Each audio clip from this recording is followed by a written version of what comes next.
Hi everybody, welcome back to class. This is my first time I got the video camera set up so you can actually see me this time and kind of interact with me as I go through this material.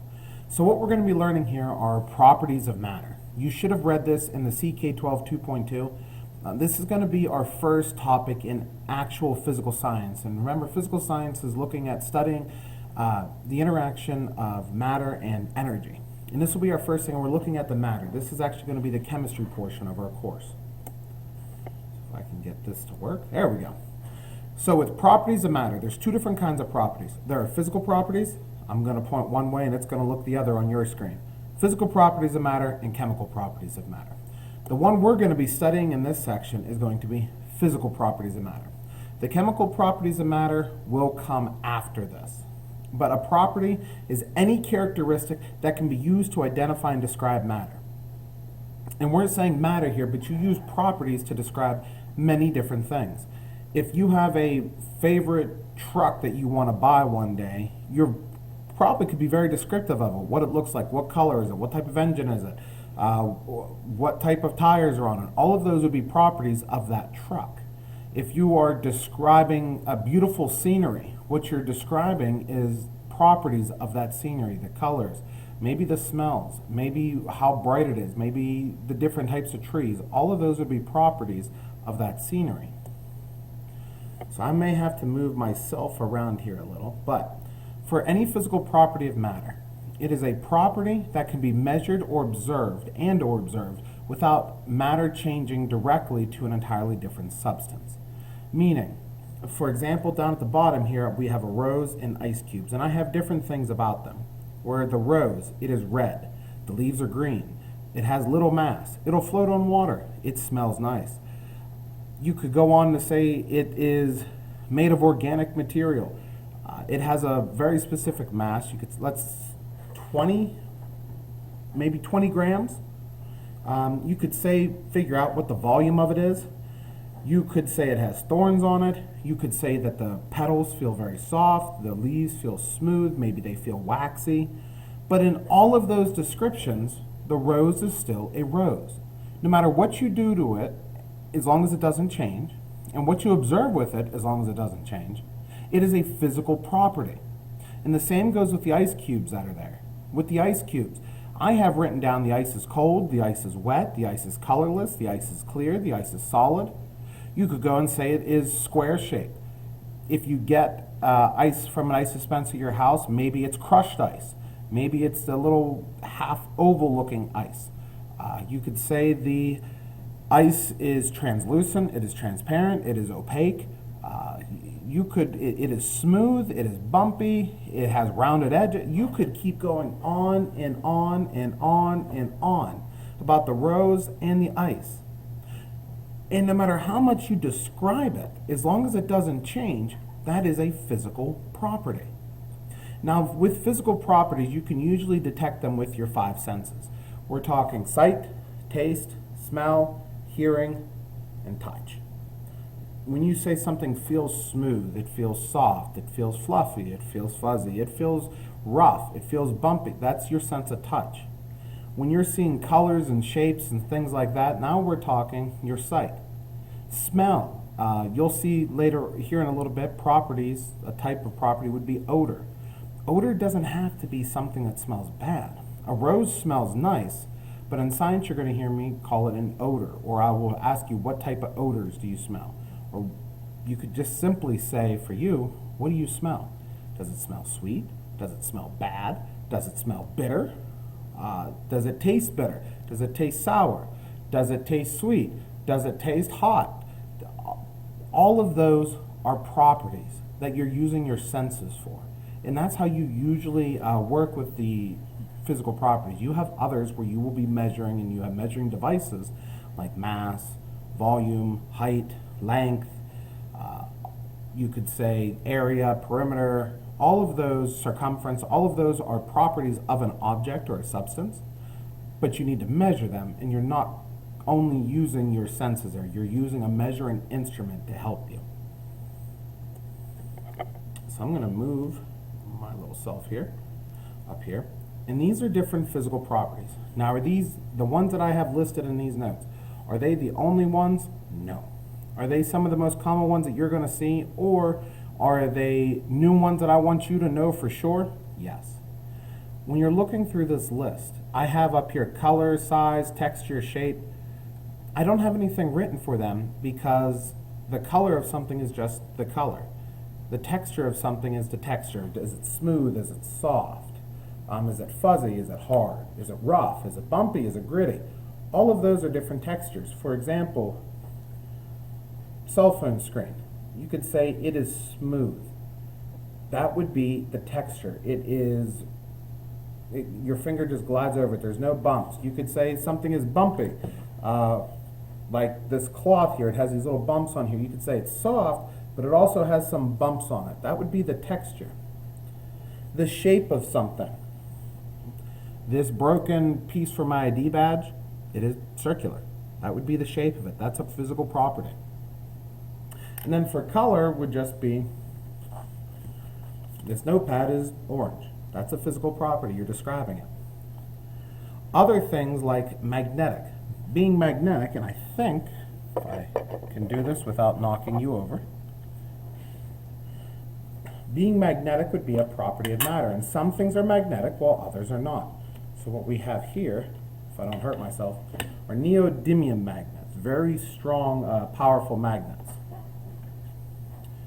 My wedding band, it is metallic, it is circular, but as you can see, it's not magnetic at all. The scissors, though, are magnetic. They stick to it. They are attracted to the magnet here. Luster would be shiny, so if I can get these closer. Oh, we'll get it, we'll get it. There we go, so it aims down. But when you see here, this is going to be magnetic. So, or high luster. It's very shiny. You can see that shine on it. It has high luster. When you buy things like diamonds, you're looking at the luster of them. So let's go on here. Boiling point is when you go from a liquid to a gas. Melting point is solid to liquid. Freezing point is a liquid to a solid. You're going back to a solid. And condensation point, when you have stuff condensed, like in your shower, when you see it condense on the mirror, it's going from steam back into liquid water. Gotta move myself again. So some other properties. Conductivity. Conductivity means how well a substance or an object conducts heat or electricity. Think of your skillets at home. They're made of metal, and usually you see most skillets made of certain types of metal because of how good they are at conducting electricity. For example, aluminum is very good at conducting electricity. Copper, you have some copper skillets. They're very good at conducting electricity and heat. Aluminum is good at conducting heat and electricity. States of matter, and we'll learn more about those as we go on through this year, but state of matter would just be solid, liquid, or gas. Solubility. Now this throws a lot of people. Some people think when something dissolves, it changes into something new. No. It'd be like this massive sugar lab we worked with. For the Coca-Cola, there were 77 grams of sugar dissolved in that drink. And it's still there. There's still sugar in there. You just can't see it the same way. It dissolved. It mixed in with everything else to where you couldn't see it. That's when something dissolves. And again, we'll be learning more about that. Now, malleability and ductile are two new properties, and we have this.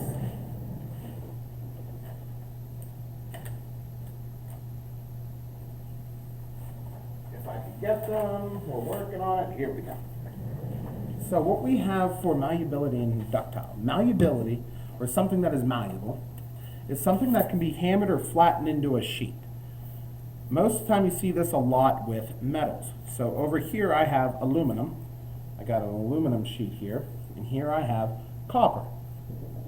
As you can see, both of them are very thin sheets here. They're both thin sheets. These are malleable. Other metals like gold, silver, steel, tin, all of those would be malleable as well because you find them in thin sheets. and you find them not just as sheets, but they're used. Think like an aluminum can. It's a thin sheet of metal that's been wrapped around and shaped. Aluminum is malleable. Now you also have ductile, where it means you have being pulled into a thin wire, like copper again. So this is copper spooled all around. They're ductile. So what they do is they take pieces of copper and they stretch them down little by little and they keep pulling them out. It would be ductile. So you know copper can be ductile and malleable. Some substances can have more than one property. Same with aluminum. You'll find aluminum wires in houses, and it's also malleable. Gold is highly malleable. It's very soft, and it's also used in wiring, especially wiring in technology that you don't want it to go bad. So, for example, some cell phones, computers, very important pieces, they have gold as wiring in there, so it conducts very well. Gold is highly conductive, it's highly malleable, and it's highly ductile.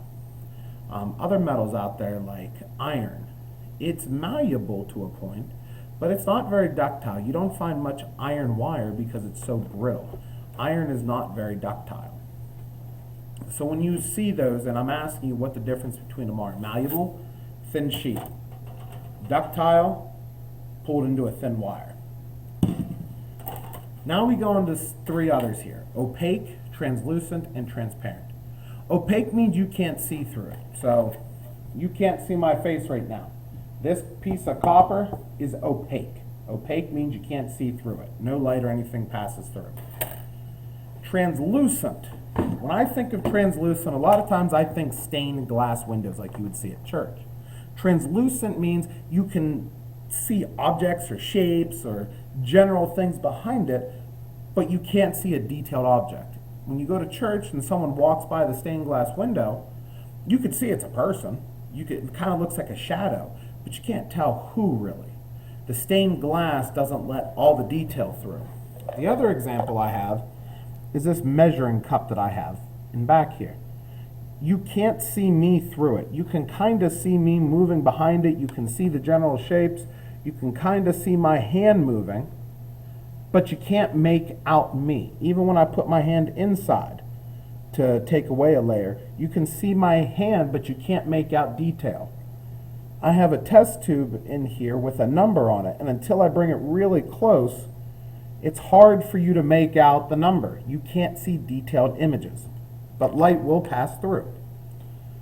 And then transparent would be like this, where you, not now that I shook it up. Oh, Mr. Cooper, come on. Transparent would be like this. You can see me straight through. Window would be transparent. Anything that you can see straight through would be transparent. Now, when you're working with these, just because something might have, another example is you see everybody use are face shields. Now, one of the things is, I'll be right back, is just because something is color or it has another property doesn't mean it can't be something else. For example, this glass here, it is transparent. You can see me through it clearly. You can make out detailed images. I can read the screen pretty easily. But it has a color to it.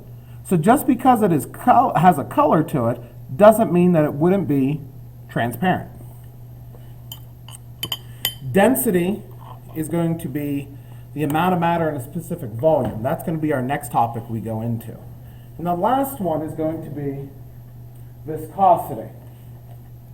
And viscosity is how easily a substance flows. So, for example, baby oil. As you see inside there, you can see it's moving around pretty easily. If it's moving real easy and it's flowing real easy, that would be low viscosity. Then you have stuff like honey, where I'm tipping it, but it's not moving so well. It's really slow. Honey has a very high viscosity. If it moves slow, if it flows slow, it would be a very high viscosity. And then something like corn syrup, it also has a high viscosity, but it moves a lot better than the honey. So it has a higher viscosity than the baby oil, but a lower viscosity than the honey.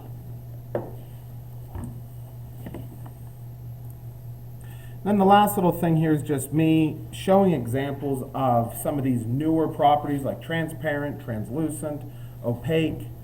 We have malleability here where it's showing you gold is the most malleable metal. It's very soft, very easy to pound into flat sheets. Ductile with the wiring pulled into a thin wire, with the bell. And then down here in the corner you have luster. This piece of wood here where it's not very shiny, that would be a very low luster.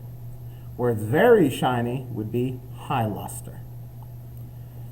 So hopefully this helps you with this section. If you have any questions, please feel free to contact me. We will be moving into our next topic now. I hope everybody has a wonderful day. Bye-bye.